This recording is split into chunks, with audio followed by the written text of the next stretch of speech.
And from the darkness came the eve of 2023. Hey, everybody. This is Matt from Shadow Moses, 1112, waiting for Pete. Don't know what he's doing right now, but right now it's just me. So I'm excited about that. We're going to get real. It's going to get really intense. And I just want to forewarn you about the severity of what's going to happen on this stream, because we're going to talk about top fives of things and other opinions. Because if you've watched the stream before, we're not opinionated people, and we're finally going to be comfortable enough to express those opinions.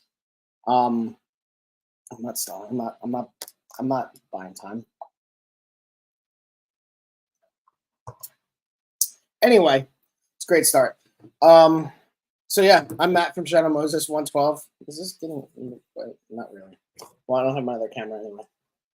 I was planning on doing some stuff with a second camera, but I can't find it because I put it somewhere. So that's cool. Really prepared. Pete, I guess, will be showing up at some point. But basically, one of the things we wanted to talk about were top 5 figures of the year. I'm going to hold off until he either tells me he's not joining or that he is. And I get it that it's New Year's Eve. So I understand people are doing things, preparing for things, but people will watch this in the future and they need to know what went wrong. I don't know, volcanoes in Denmark or Norway? I don't know. Volcanoes going off. North Korea doing its nuclear successful long-range test. That's awesome. So I realized that I shifted into more of a history journal type of thing. But I will say we recently expanded our equipment arsenal at Shadow Moses with the new Ender 3 V3 KE, because its name isn't difficult enough to say. They couldn't just call it the Ender 3.5 or something like that. Although there probably is an Ender 3.5 because Creality has 18 different printers. So anyway, just got that yesterday. It's awesome. One of the things that's great about it is it takes away a hassle. It basically negates a lot of hassles to 3D printing. It has an auto leveling bed and it can do its own Z offset. It has a direct feed for the filament, so it goes right into the actual hot end rather than having whatever, I don't really even know what it's called, but my other Ender 3, there's a feed and then it goes through a Bowden tube into the extruder and to the print head. This bypasses all that. The spool's right on top of that bridge, goes right down into the extruder itself, and there's a little guide there which helps it not go insane. But it's amazing how this printer really does kind of change the game. I think Pete might have mentioned it on one of our other streams, but I went into reviews and there are people that seem dubious about it, but from what I've seen so far, it's been awesome. I've only done 2 prints on it, but the fact that I put it together, let it do its configuring, and then do the test print right away, and it came out this nicely. I'm very pleased with it so far. Let me see if I can get a better light on this. So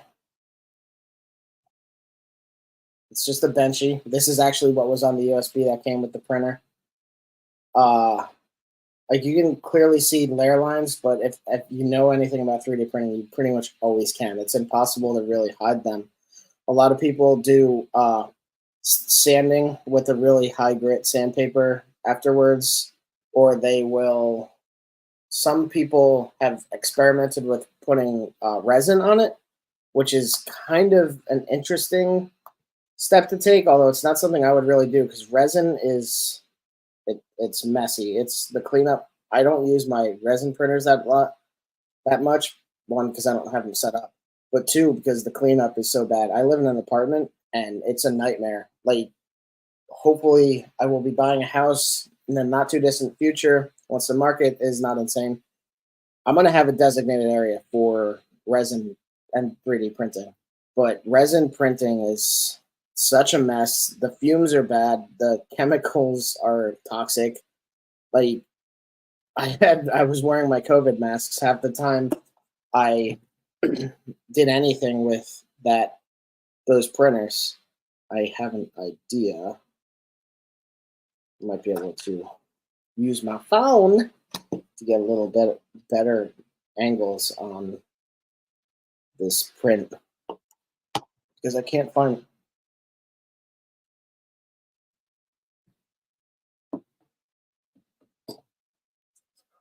Let me move some things real fast. Like my external CD tray.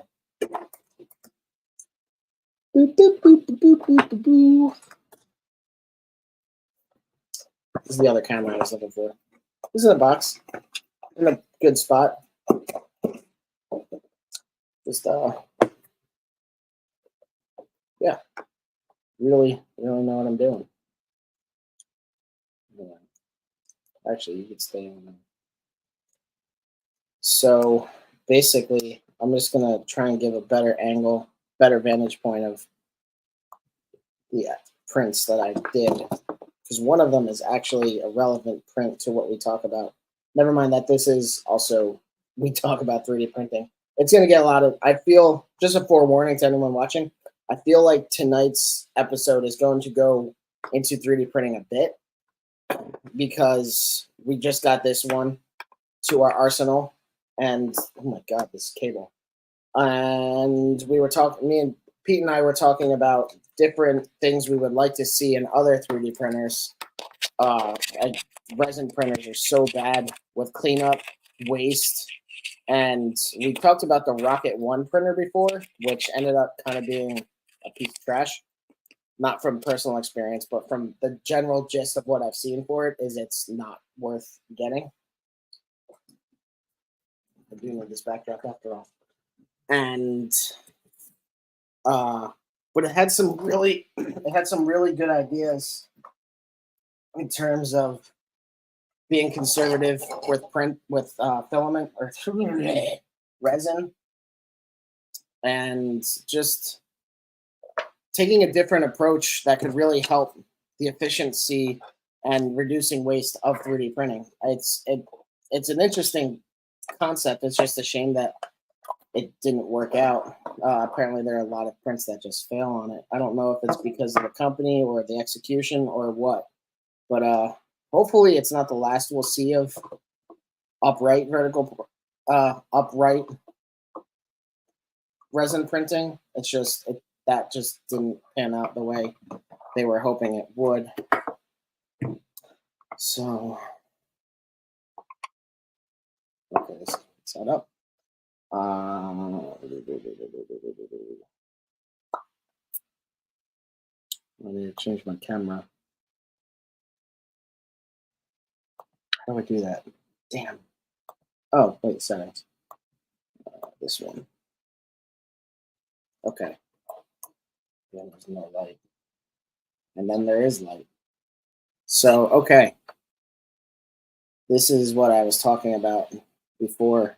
Let me move some stuff. Print. So, I'm going to try and capture it as best as I can. The light is unfortunately on the other side of the table, and the camera doesn't have the best resolution, but the print came out very nicely.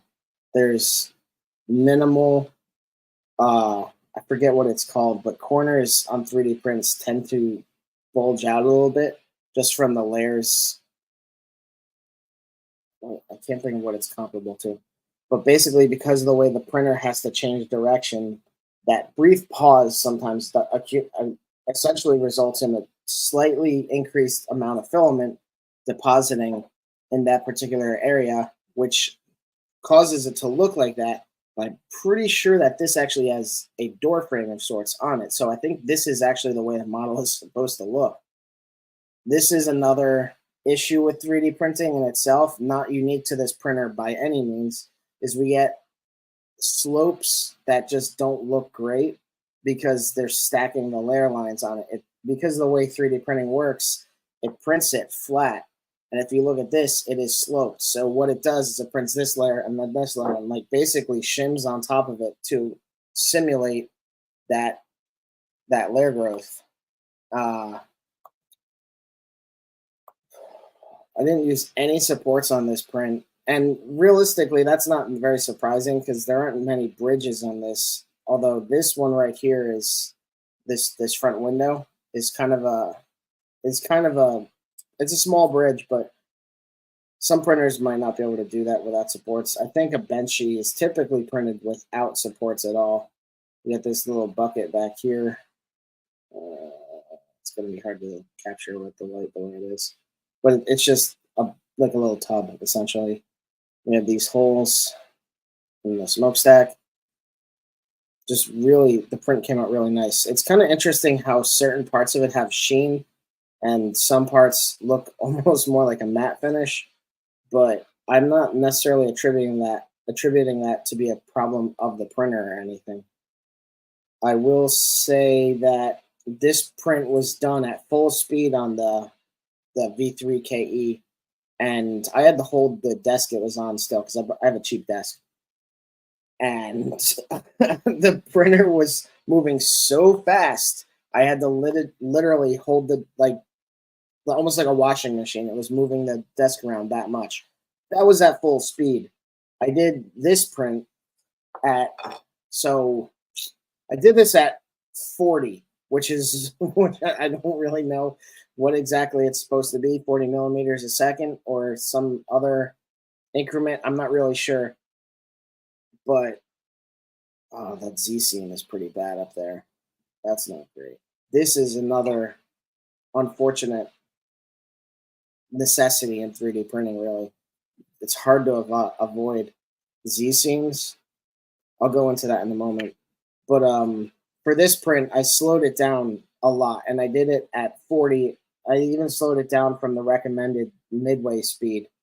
And when I sent this file to Pete, it took about 4.5 hours to print. I did this in an hour and a half, and I didn't have to hold the table still. The V3KE prints very quickly. There are other printers that I think go really fast. I want to say the Bamboo goes very quickly, but I'm not entirely sure if that's the one I'm trying to think of. But one of the things people typically don't like about 3D printing is how long it takes.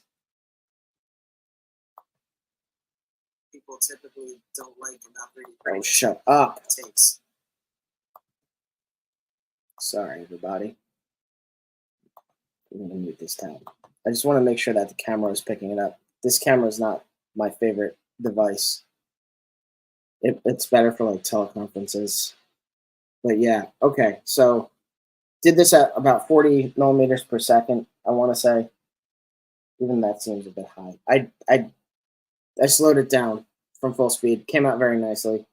There are, as typical, we see layer lines and everything like that. But again, these are things that happen with 3D printing. If I were to spray paint this, it would look a lot cleaner. Now, going back to the Z-seam. Z-seam is essentially where the slicer decides that the layers are all going to start and end. This is actually similar to what I was saying on this model about the corners.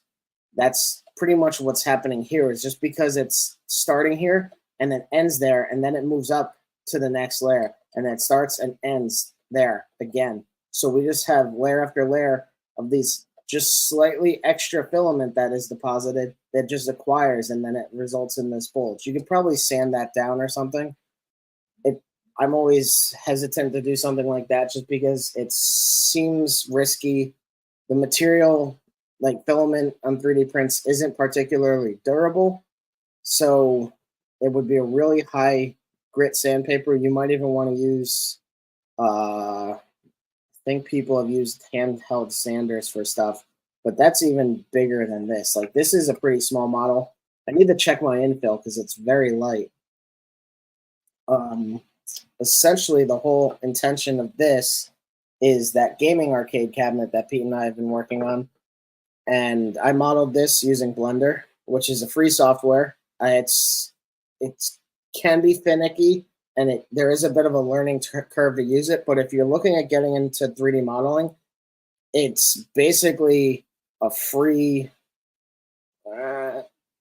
free. It's a free version that's comparable to Maya. Maya is an industry standard along with like Mudbox and ZBrush, and then I think there's another one or two that I can't think of. But Blender is a completely free software for whatever you want. They honestly, I don't really know how they keep doing it because it's something so many people use for its free purposes. It's partially intended for animation. There's actually an hour, I think it's a 90-minute feature length movie that was made entirely in Blender. And I use it for 3D modeling. I don't think I'm ever going to get into animation because that's a whole other mess, honestly. Then, yeah, you can do rendering with it and everything. It's, if you're curious about it at all, just Google. It's you can find it, I think, at blender.org. Blender. Yeah, blender.org. Home of the Blender project, free and open 3D. It's open software. They constantly put out updates for it, and that can sometimes be a little tricky. I've heard some stories, some horror stories about it. Essentially, back to this though. This is a chair I designed with originally intent for the arcade, though. The nice thing about something like this is we could repurpose it down the road if we need to. So we essentially want 6-inch figures to be able to sit in it and for them to look appropriately scaled in it. One of the things that is tricky with 6-inch figures is they don't like to sit. Their torsos and their hip joints, and then even like their abdominals, are just kind of strangely articulated because we have so many more joints in our body that allow us to move in more ways than you could actually capture in a figure. I mean, we've made big strides with double jointed elbows, double jointed knees, like bicep swivels, and then I want to say the latest thing is really having the butterfly shoulder articulation, but even that's really limited in terms of what a person can actually do and achieve. Let's see if I can raise this up a little bit. So I forget exactly what the height will be on the arcade, but essentially the intention is for him to look comfortable in a simulated driving stance. Maybe that out of the way. Not stance, but position. And I think that when Pete hasn't printed this out yet, but I think that once we get to the next step of prototyping, that we'll be more so looking at integrating this in with the rest of the frame that Pete showed last week on episode 15. I don't think it was printed yet. I can't remember though. But this is where I'm at right here. And yeah, pretty pleased with it. I think that there might be some additional details I want to integrate into it. But right now, this is where we're at with the prototype. Speaking of prototyping, a while ago, one of our earlier streams, we mentioned a display console for like 6-inch figures. This is one I printed out a while ago, like years ago, on my Ender 3 before the Z offset decided to betray me entirely. And this is just kind of a demo because right here we could see some skewing.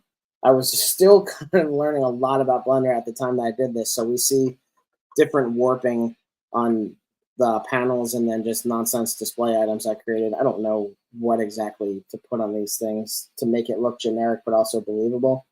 So I just made a bunch of shapes and kind of were like, you're going in there. But there's definitely some stuff I have to do with it now because, like I said, Blender has a big learning curve, and you could actually see some of the different polygons from the panel. If you look at the right light, you could see the vertex from this top corner going up here. The same over there. On the back is a really good example. This is one of the downfalls of Blender, actually, is that because it relies on vertices and basically polygons, you can kind of feel them more than you can see them, I want to say. But this whole back is made essentially of oblong rectangles that go from here to up here. And then basically, even when it's sliced, that face is captured. So this is really just a series of polygons next to each other that are made to simulate a curve rather than being an actual curve. And I honestly don't know of any way to get past that other than really just increasing the faces to the point that they're too small for the slicer or the printer to pick up, which is feasible. I could definitely do that now that I'm more familiar with Blender. I would just probably use a subdivision modifier.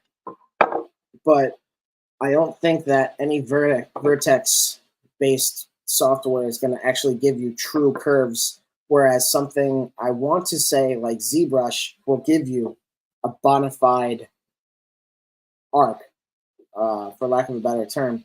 If I printed out a sphere, well, that's the other thing is you can't really 3D print a sphere because regardless of how round it's going to be, it's still going to have the layer lines. So this is where you have to figure out compromises to make and then other ways to solve the design problem. But being that we got a new beast in the lair, I'm excited to get back to this, some other projects that I'm working on, and honestly, designing some new things to print on this Ender 3 V3KE. I hate saying that name so many times, but I'm going to. And we're over here now, and I'm going to move this light back because it's insane. So yeah, that new printer is awesome. Really cool piece of equipment to add to our arsenal. And get that out of there. Sorry, guys. I didn't mean to blind you. I just wanted to blind you. I'm going to move some stuff because I'm just going to go into my top 5. I mean, I don't know. Pete's got a wife and kids. So I'm just going to go on doing the stream as if it's just me. So basically, the idea was to go over our top 5 figures of the year. And I need a light above me or something.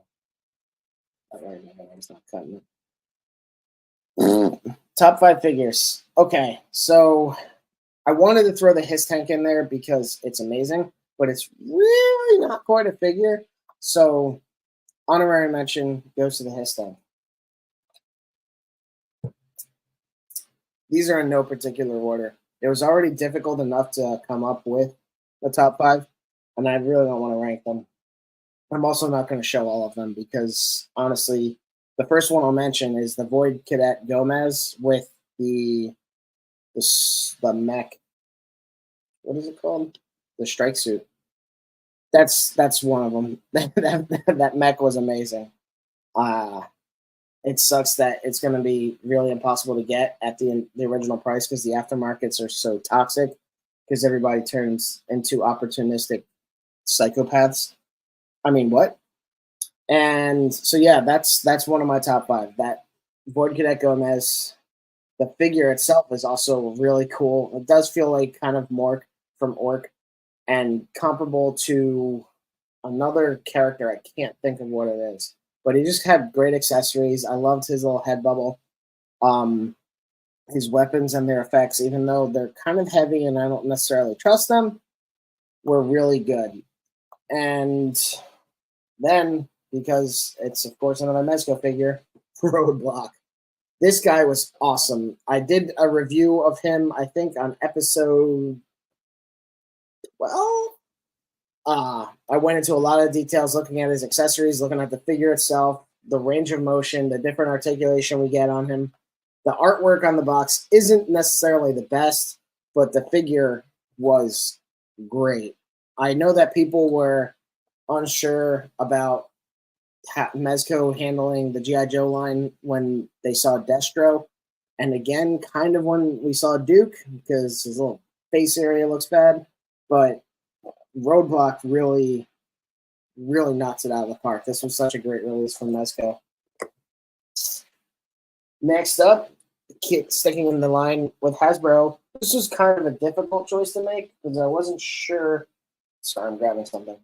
I wasn't necessarily sure which one to go with, but I'm going with the Range Viper. This figure was just really cool. I think what really makes this one of my other top 5 is the ways they use his backpack cleverly. I know I've mentioned it on the stream a few times before, and this one I have out, but I really just appreciate the way that I don't know where this goes. Wait, yeah, I do. I really just like the way they were able to integrate all his different, well, not all his different, but the different things he comes with into this backpack. So this fell off when I put it down, before, just a hatchet. But the fact that it plugs in on the side of his backpack is awesome.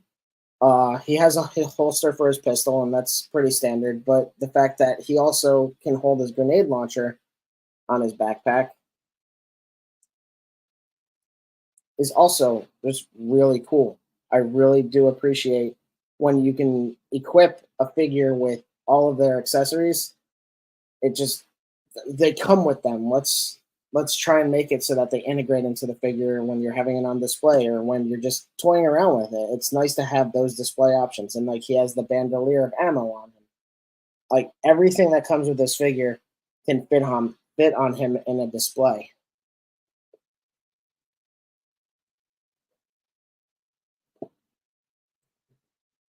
He also has a sai. Oh, yeah, and he has the sai.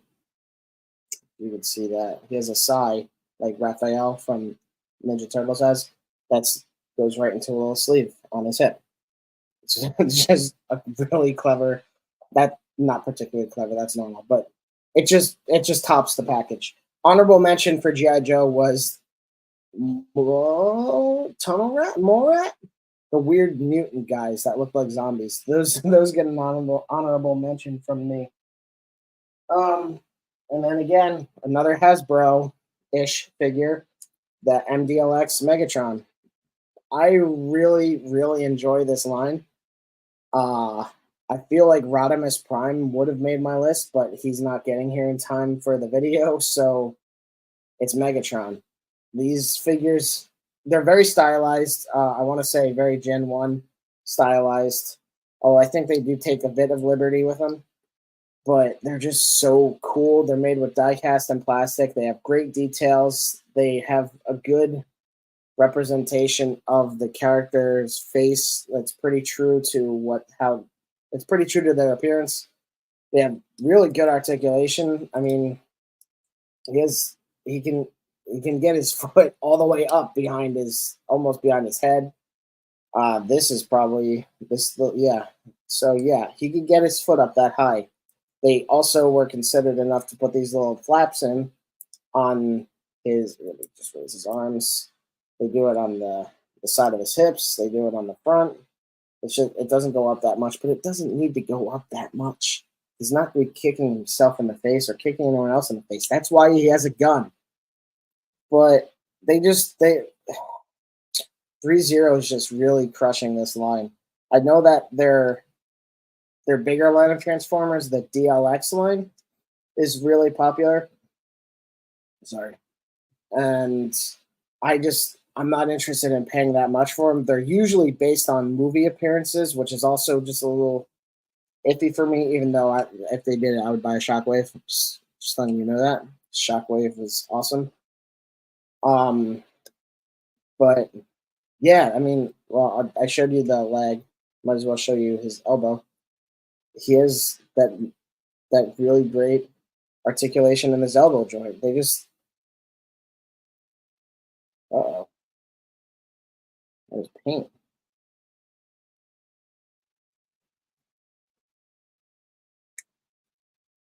Well, that's cool. Be gentle with them. I can't see where that came off of. It might have just like been a loose bit of paint or something that just I don't know from a seam. I have no idea. I know that they did. I'm curious because I know they're doing a second generation of Megatron that's available. Actually, no, it's not available anymore on Big Bad Toy Store. I pre-ordered him, but he's not available anymore. I wish his gun came off. That would be another nice feature because right now it's just kind of, hey, you have a gun and that's all you can do with that arm. But it's still cool. I really do enjoy this line a lot. It'd be also cool if it was like a laser pointer or something. That's really gimmicky. That's really a toy feature, and these aren't necessarily toys per se. So yeah, he's a number 3 for me, or 4, excuse me. And then my last one, right? Yeah, nice, or Gomez, Leblanc, Joe. Last one I have is Leon from Damn Toys Knots. Such a great figure. The Claire one is also really good. I wish I had the money to go out and buy the alternate versions based on the 1990 original release of the video game, because it would be really cool to have that more. Actually, come on, there's a display. I don't know. Yeah, I didn't put all the plastic back in there, or how well you'll be able to see because of the light. That makes it worse, right? Yeah. So they're just awesome. Ada Wong keeps getting delayed, and part of me considers canceling that pre-order just because I don't know how much I would actually use an Ada figure as if I use these other figures. I don't know, but they're really fun. They're really very very appropriately detailed to make them true to the re-release of Resident Evil 2. That honestly is one of the things I love about them. I know on the stream I've gone back and forth with the amount of detail I like to see in figures and their accessories, and this is one line I think, well, of several lines. This is a good example of a figure that does the perfect amount of detail, I think. The same with Claire. To contrast, I know that I had negative things to say about the level of detail in The Last of Us and or the rest of us figures, the Jaw and Li release from Lim Toys. And part of me was biased because their Lim Toys RPD officer was amazing. Their take on Leon was just so good, and the Damn Toys not it's Damn Toys and Knots collaboration. They did such another faithful portrayal of that figure, and I think that the rest of us just kind of fell short because I was looking for in a game that I love so much. I was looking for it to feel more special. I don't know. I just felt like there was more time put into, and this is really ironic, but I feel like there was more time and attention put into Leon than there was put into the rest of us figures.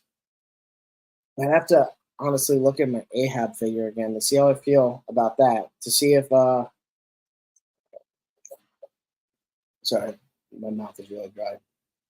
I don't know if I look back at that, am I gonna think that Leon was a one-off, like just a lucky win, or is that the level of quality that they're actually gonna perform at? I don't know. I know that they are releasing at some point. They're releasing a clicker set or something. I'll have to look in that because that could be interesting. But yeah, uh, the Damn Toys Leon, Damn Toys X Knots, Leon and Claire. Honestly, they're both excellent figures. So on YouTube, I jokingly said we're going to talk about top 5 everything. I will say that 2 of my top, I have top 3 movies of the year. Can't think of another one that came out that really stands out. So number 3, this is definitely the third. It's not the top or first or second place. I'm going to say that these are the order. So coming in at number 3 is Ant-Man Quantumania because it was just so damn fun. I loved it. There are a good amount of movies that I didn't see from 2023, to be fair. So I'm reading Killers of the Flower Moon. That's what's his face's last movie. And Martin Scorsese. It's Martin Scorsese's final movie, apparently. And I'm reading it. It's based on a true story. I've heard mixed things, but mostly good things. And if I'd seen that, that might have earned a spot on this list, or a top 5 list, or even if I was just doing top 3, that might have replaced Ant-Man Quantumania. But it didn't because I didn't see it. So Ant-Man Quantumania, awesome. Loved it. I know people hated things and didn't like stuff and said that everything looked fake. Well, one, it took place on a micro fucking scopic level, like sub electron microscopic level. So sorry that things in this fake quantum realm didn't look pretty enough for your eyes, or didn't allow you to suspend your disbelief and just have fun with an Ant-Man movie. Unless you forgot that the gimmick is he can control ants. Well, the original Hank Pym Ant-Man can. Scott Lang kind of does it sometimes. More so works with them. But that was such a good movie. It was so much fun. Jonathan Majors might be a questionable person and kind of is in a bad light right now, but he did an awesome job as Kang. And I really would like to see them put someone who can also deliver that level of performance into Kang. Pete and I have talked about Jonathan Majors before, and honestly, given the negative press about him, while it's just me on here, I'm not even going to go into it because I guarantee you that Pete and I will go into it again if Pete ever shows up. But anyway, now this is where it gets tricky because my number 1 and 2 spots are either The Creator or Godzilla Minus One, because Godzilla Minus One was amazing. And The Creator was also amazing. I went into The Creator mostly blind, and I really don't want to give too much of it away to spoil it for anyone that's watching this now or later on. I don't want to spoil anything for anybody, but especially because it like just came out on Hulu, and I think it just freshly came to physical media release. So it's still a bit early, I would say, because I think it's also kind of a sleeper. I don't think a lot of people are super aware of this movie because it was considering how much money is used on movies anymore. It was surprisingly low budget. It was only an $80 million movie. Typically, well, like looking at Aquaman 2, which I haven't seen, Aquaman 2, I think, was a $200 million movie. One of the nice things about an $80 million movie is you don't have to make $700 billion to make it worth keeping or making a sequel. I don't think that there will be a sequel to it, but one of the things that is just perpetually pissing me off about movies anymore is that all theaters all studios, give a shit about is their return. And if it doesn't do 3 times as much as it costs, they won't bother to make it. And like that's what happened with Batwoman. They had the fucking movie done, but they didn't release it because it would have cost them more money, and they figured that they wouldn't get the return on it. And they don't give a shit about anything beyond maybe like a 6-month time frame, because even Ghostbusters 2016, shout out Dan, even Ghostbusters 2016 did well on physical release, but they don't give a shit about that. They give a shit, especially with fucking Disney in the mix, they give a shit about physical media and box office numbers. And it's one of the reasons we don't see many comedies, is because while they're significantly cheaper to make because they don't require the same level of production that like a highly imaginative like fantasy movie or like a crazy action movie, like explosions and shit aren't cheap either. So sorry, I'm dying here.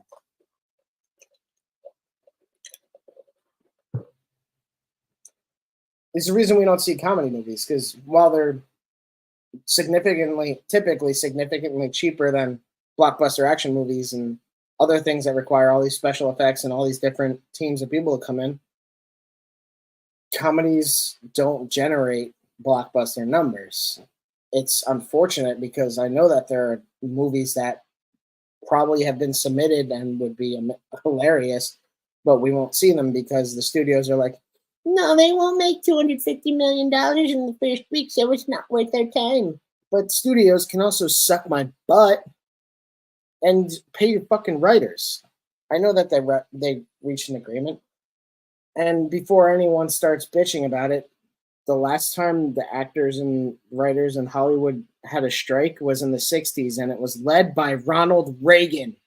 So do with that information what you want.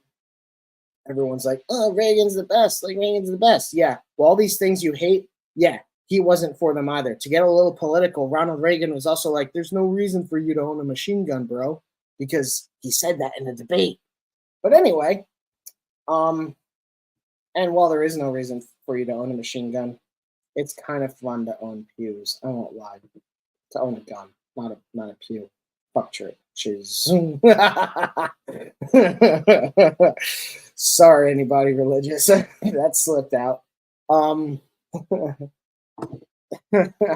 So that's one way to end 2023. Whew. Yeah. I know in 2024, I'm looking forward to a few things. I'm looking forward to the future MDLX releases. I know that Hot Toys has some things coming out that I'm excited for.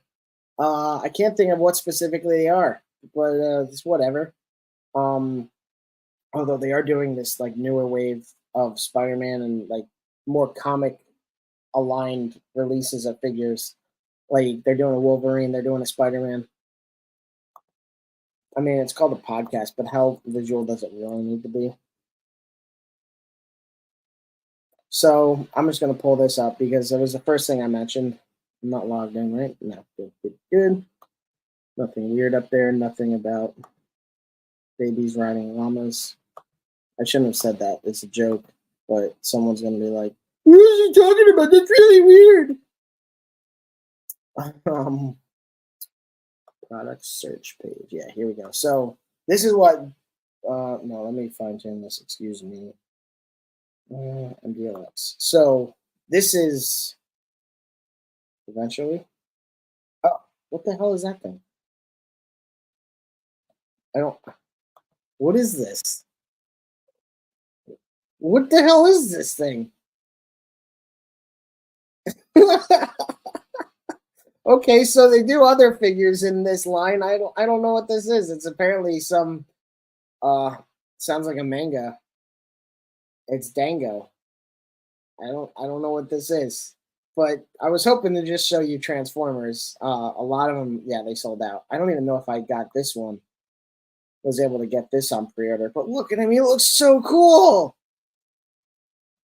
Oh, comic book edition, that's right. So this looks awesome. Again, it's a lot of reuse here, so I'm not really missing out on anything. It looks like mostly changing color scheme. Maybe some of his chest panels and things look different, but we're mostly seeing a lot of just repaint. But he looks so cool. I really like how cold the figure looks with that, like, it's almost like a slate blue gray that we have going on there. All these little gray details. Like his chest piece is distinctly different, but the rest of him looks pretty much the same, just repainted. And I get it, but I'm also like, why are you gonna be so efficient? This is awesome. So I do have this pre-ordered, and again, I know it's a lot of reuse, but the color scheme is bizarre. It's bizarre. Bizarre. I just love it. Look at him. He looks insane. it's so fucking dumb. I love it though. I need it. This one's even more reused than the last one. Again, the chest piece is slightly different, but even that, I can't tell if. Yeah, this one's chest piece is a little more distinctly different.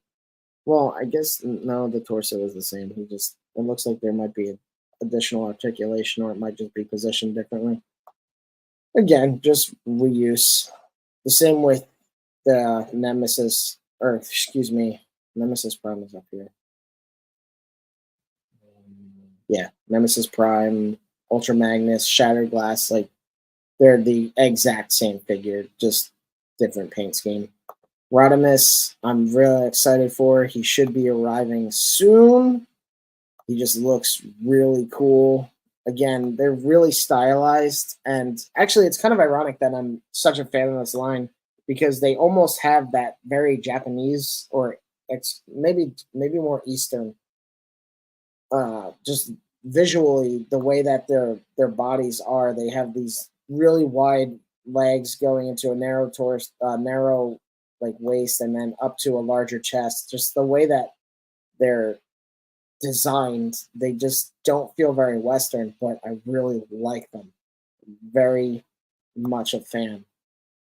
It's kind of like looking at the Kai Arts line when they did different versions of like Marvel or DC figures. Like they're very stylized. And actually, one of my favorite series of figures I have is the Kai Arts Halo Reach line.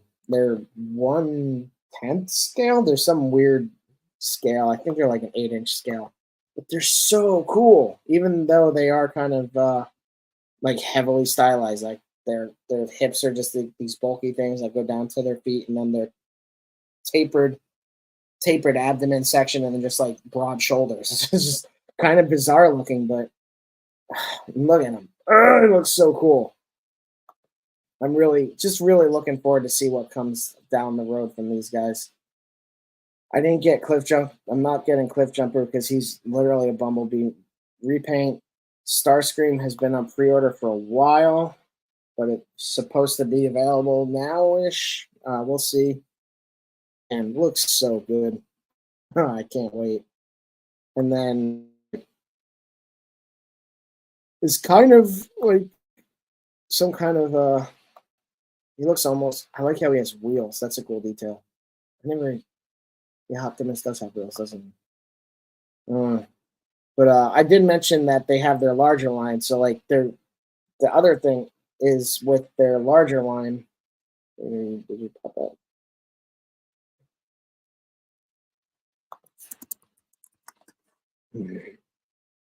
So they're also doing these figures, which are really good. Really enjoying those offerings as well. So the DLX line, if you're looking for the MDLX, be sure, like the smaller scale, be sure to get it correct. I actually fucked up and I pre-ordered RC impulsively without realizing that she's the DLX scale. So I'm gonna have all these robots and then a really tall chick robot. I didn't cancel the pre-order because I paid a deposit, honestly.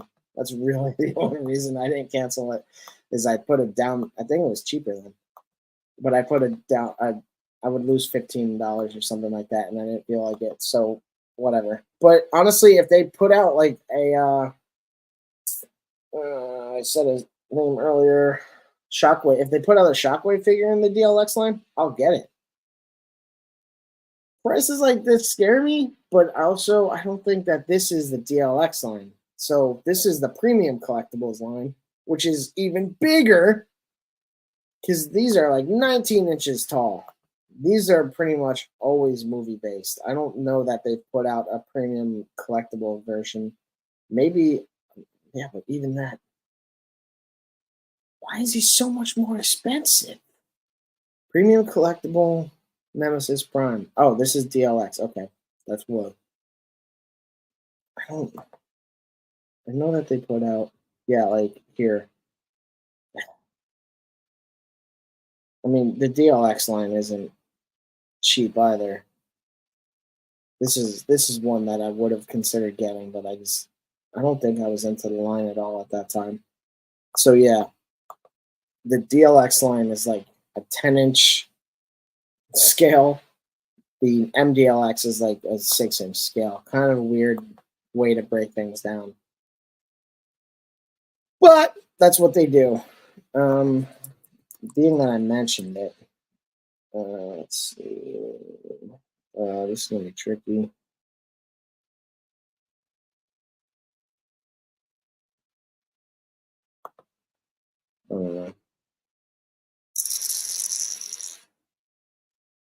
Yeah, I can't find one that's really gonna exemplify what I was talking about before.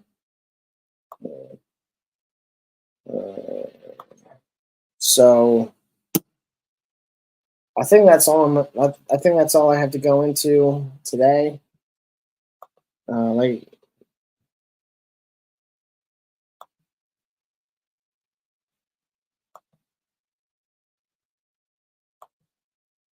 maybe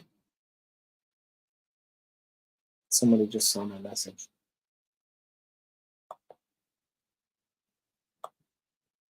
Anyway, Godzilla minus one was great.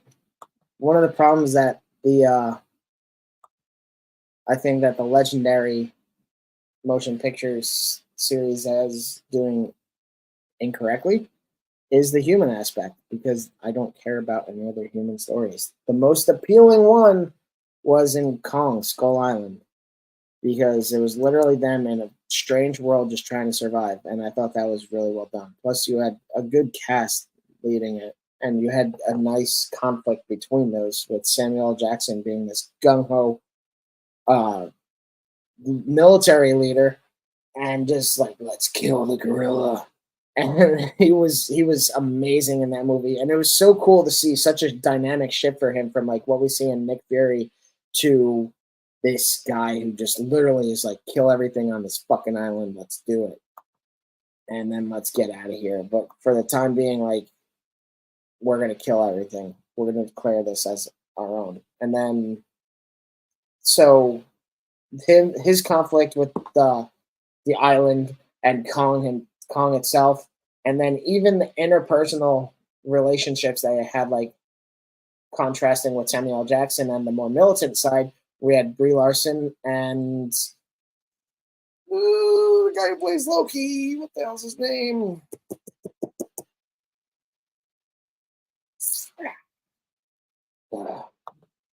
Tom Hiddleston came to me.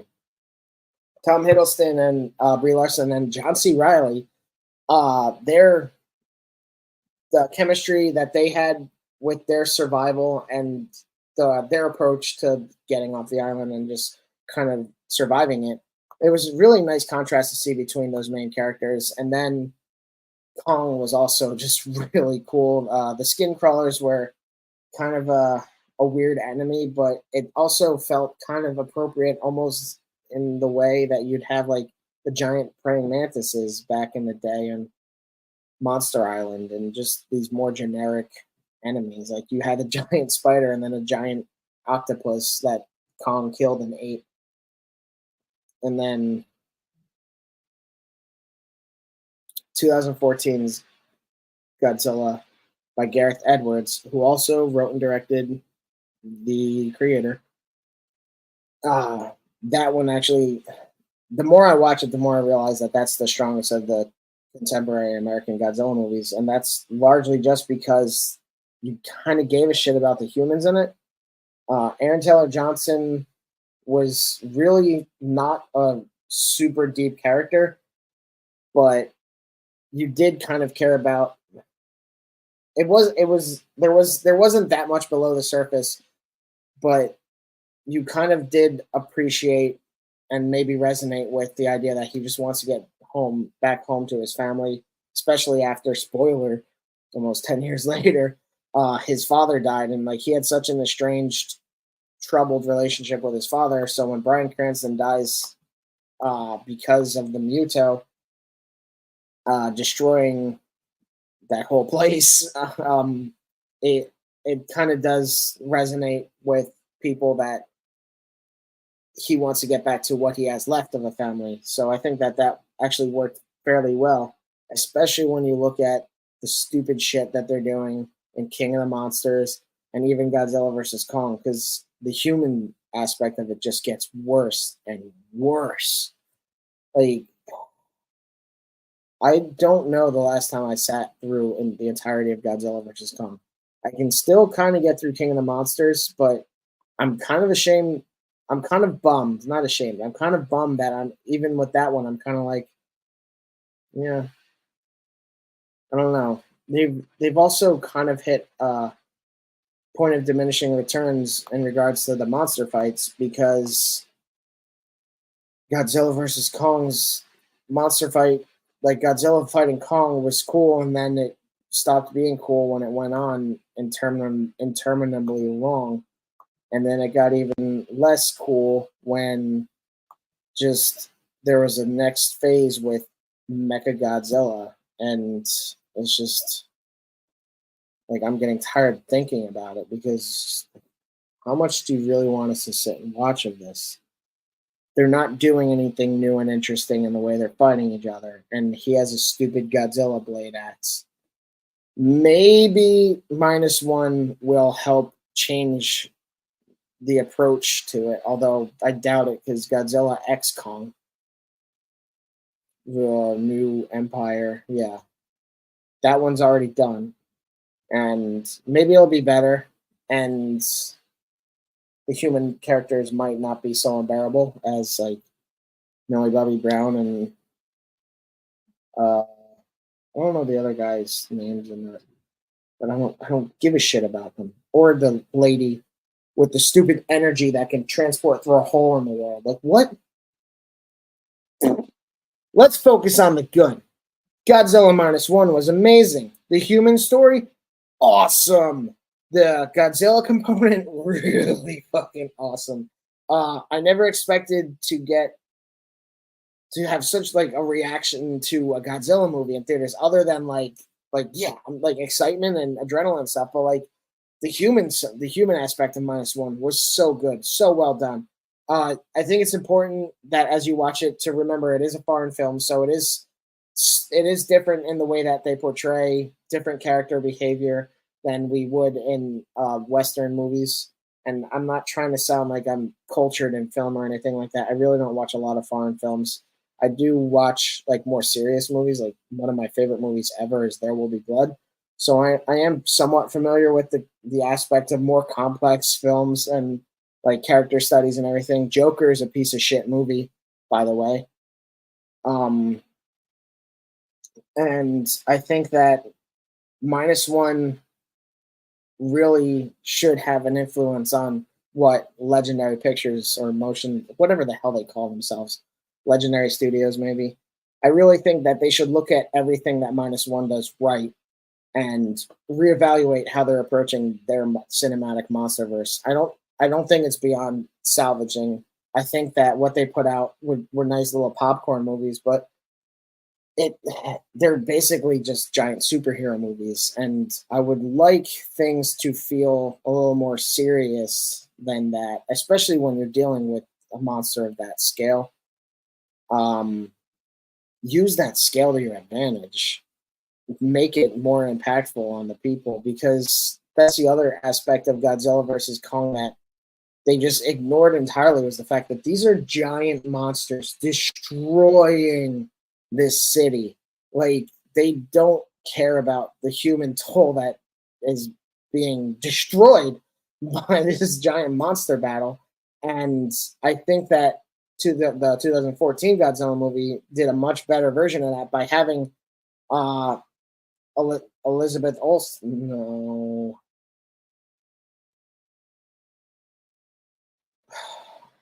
I'm mixing up all the Olsens because they're like fucking 18 Olsens.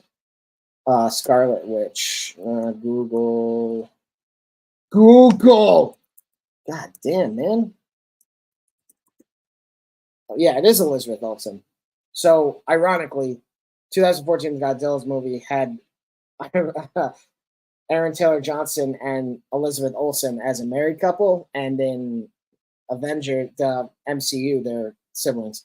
So that was kind of funny. But anyway, back to my point is we see street level chaos when we look at Elizabeth Olsen in the hospital because she's a nurse. We see all that shit going on. We see them trying to get on buses to get out of the city when she's putting her son on the bus with her coworker. Like we really see all that chaos at the ground level, and that's something that is important, I think, to do in a Godzilla movie or any kind of monster movie where they're 300-foot tall monsters. I also think that Godzilla -1 did a really good job in making their Godzilla not as insane because I don't think he's 200 feet tall.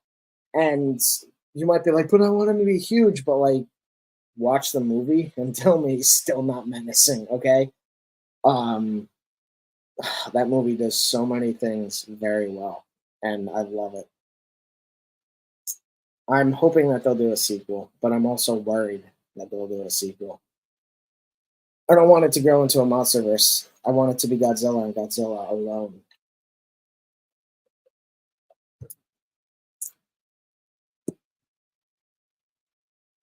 So that's that.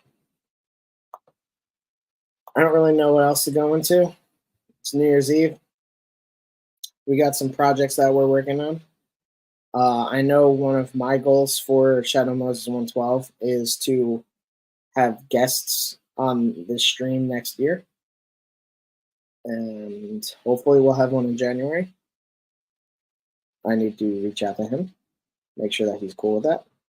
And then from there, hopefully work in more ways to integrate the creator community and give some more people some face-to-face time to reach out to the worldwide internets and catch some fish. Yeah, something like that. If you're interested in our products at all, go to shadowmoses112.com. The link is actually on our YouTube page. Go follow Shadow Moses 112 on Instagram, where we talk a lot less about kaiju, and we more so focus on products that we're working on. Sometimes we'll repost other things that we see on Instagram because that's like the whole purpose of that. Pete mostly does the Instagram stuff. I'll be honest about that because I don't like the Instagram thing that much. I hate when I make a video and I have a minute to talk or 30 seconds to talk and I have to get all of it out really fast and I have to think about it 18 different times and I have to make 5 different edits of it because I can't think of words and like what? No.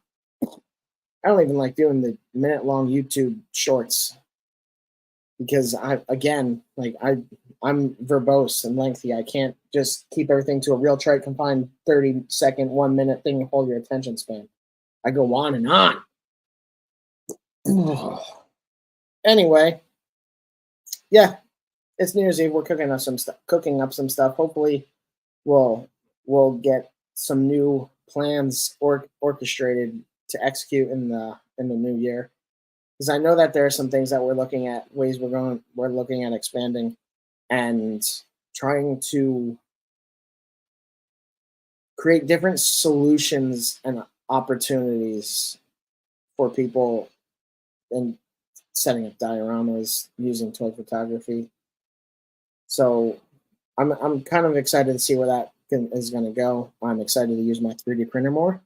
I'm not excited about the down payment or the payment for my Orange Storm Giga that I have pre-ordered, but I am excited to receive that in like April. So yeah, but this is Matt from Shadow Moses. I'm gonna sign off now. Happy New Year. If you're watching this in the future, I guess still Happy New Year, unless it's way in the future. Then like, I don't know. We probably have another stream out by now. Why are you rewatching this like 3 months later, or 6 or 9 or 3 years later? Unless you're saying like we called out that volcano, we should have seen the signs then. But otherwise, I'm going to sign off now. Everybody stay safe in the new year. And if you're watching this because you stayed safe, good for you. I don't think there's anything else cool that I could say in the future. Yeah, no. I hope The Last of Us Part 2 remaster is good. But it's going to be just a remaster, so whatever. Let's get a new God of War game. I haven't played Valhalla yet. Other way, peace out, everybody. Have a good. Let's have a great 2024. Let's learn and be nice to each other and not be selfish turds. So take care.